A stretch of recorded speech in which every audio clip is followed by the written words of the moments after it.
थक गए हो तो थकन छोड़ के जा सकते हो।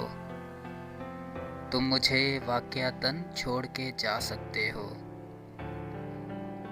हम दरख्तों को कहाँ आता है हिजरत करना।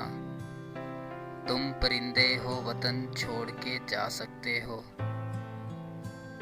जाने वाले से सवालात नहीं होते मियाँ। तुम यहाँ अपना बदन छोड़ के जा सकते हो। तुमसे बातों में इस दर्जा मगन होता हूँ। मुझको बातों में मगन छोड़ के जा सकते हो। जाना चाहो तो किसी वक्त भी खुद से बाहर, अपने अंदर की घुटन छोड़ के जा सकते हो।